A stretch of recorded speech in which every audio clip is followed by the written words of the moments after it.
Continuate a correre!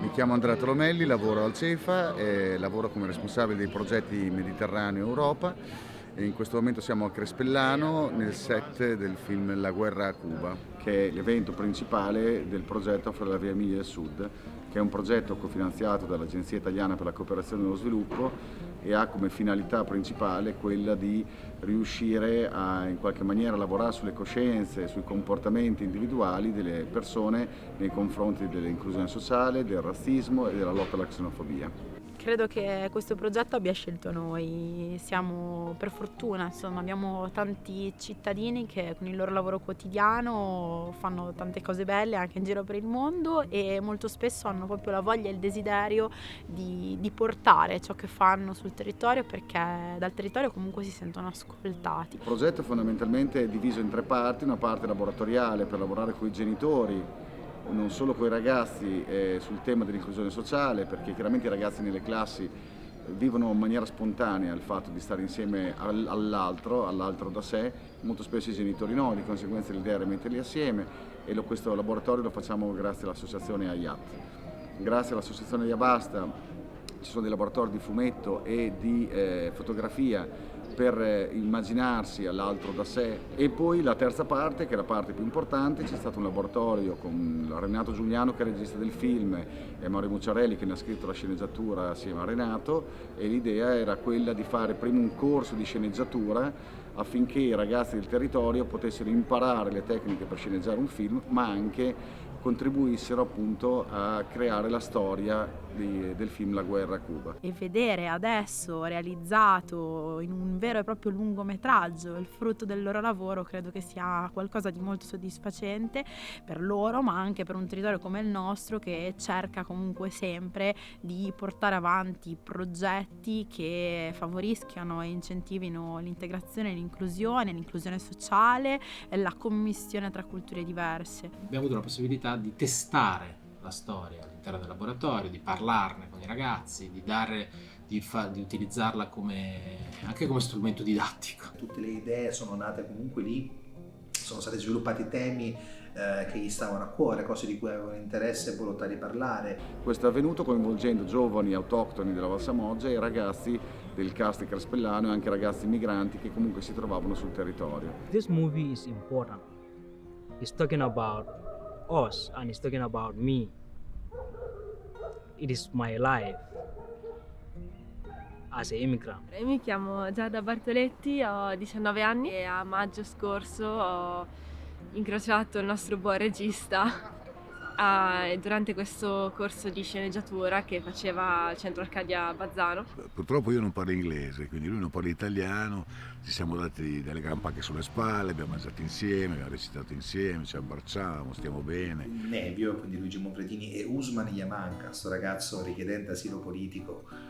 Lui era un alunno, lui ha fatto il corso con me e c'aveva veramente questo sguardo, sti occhi, sta voglia. E quindi è stato un coinvolgimento vero, umano, affettivo, personale di decine, centinaia di persone, di istituzioni. Soprattutto abbiamo in previsione sicuramente 7 proiezioni del film perché vorremmo un po' in stile Nuovo Cinema Paradiso portare il film là dove sono le persone. Per noi è una cosa molto bella perché diamo la possibilità dei giovani di fare un film. Ciao, io sono Matteo Zanotti, ho 18 anni, vengo in provincia di Bologna e il mio ruolo è Bestia, sono la bestia del film, questa è la mia prima esperienza sul set, è stata bella fino ad ora, il primo giorno è stato fantastico, questo è il secondo giorno e mi sono spaccato la schiena. Allora, io ho deciso di fare questo film a prescindere dal ruolo perché è un film bellissimo. Quando io ho letto la sceneggiatura ho detto cazzo, cioè è veramente la sceneggiatura,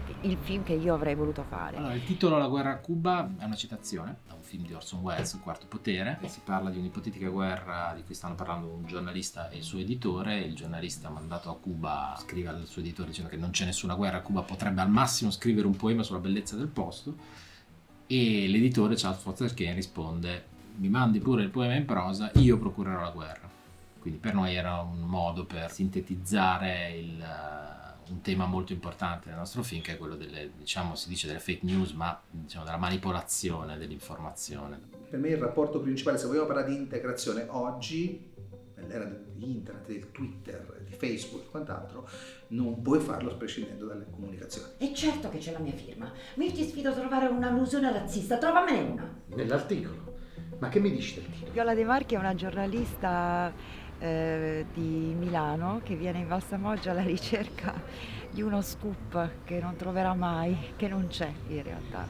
Attraverso notizie false, sì, strumentalizzate, scatena in questo paese in cui arriva una vera e propria guerra. Un'immagine che mi viene spesso quando penso a questo personaggio è quella di Luca Traini, questo ragazzo nelle Marche che qualche tempo fa è partito da casa con una pistola, è arrivato in una piazza, ha sparato su della gente di colore, poi è andato nella zona della piazza, si è messo sopra una bandiera dell'Italia e ha gridato Viva l'Italia. Ecco, lui è un po' uno così. Chi è Filippo? Filippo è un personaggio singolare in tutti i sensi, perché appunto è da solo, conduce una vita solitaria, ha appena compiuto 40 anni, non trova uno sbocco né uno scopo nella sua vita, e quindi il primo appiglio che trova per sentirsi di nuovo vivo è un gruppo di estrema destra a cui si affilia più appunto per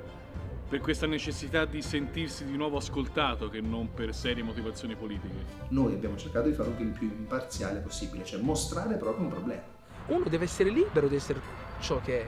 Kamel non è libero di essere ciò è, per quello che vive una situazione un po' di disagio, perché lui non è mai libero, lui sempre deve calcolare i suoi passi, deve comportarsi giusto, non andare oltre, non uscire dalle righe, ti hanno dato un quadro, devi star lì, perché se no sei fottuto. In base a come vengono comunicate le cose, dai media, dall'alto, chiamiamolo così, come si può andare a colpire un target. Il tema dell'integrazione sociale in Valsamoggia è complicato perché un po' come in tutte le realtà se ne fa una questione di sicurezza e non tanto una questione di integrazione. È una zona operosa, industriale, ci sono delle aziende molto importanti, grandi, e c'è una grande presenza di una comunità importante di migranti. Che sono qua principalmente per lavorare in grandi aziende e quindi non riescono a vivere le attività del territorio e non riescono a conoscere le persone, diciamo, che vivono qua da più tempo. In questo periodo storico soprattutto il numero delle fake news influenza pesantissimamente il modo in cui le persone vivono la loro vita quotidiana. Basta un dato tra tutti: la percezione che si ha in Italia del numero di migranti che vivono sul nostro territorio è il 30%, la realtà parla del 6%. Anche dove non c'è la guerra possiamo portare la guerra se è la stampa, se è l'informazione, se è la comunicazione che decide di portare a fare la guerra. Questo è un pochino l'incipit da cui nasce tutto il film. Quindi l'accettazione dell'altro da sé è al giorno d'oggi, nel 2019, ancora difficile. Perché il male non ha il cartello scritto sopra, no? E per sconfiggerlo, al messo che sia possibile, bisogna partire da noi stessi.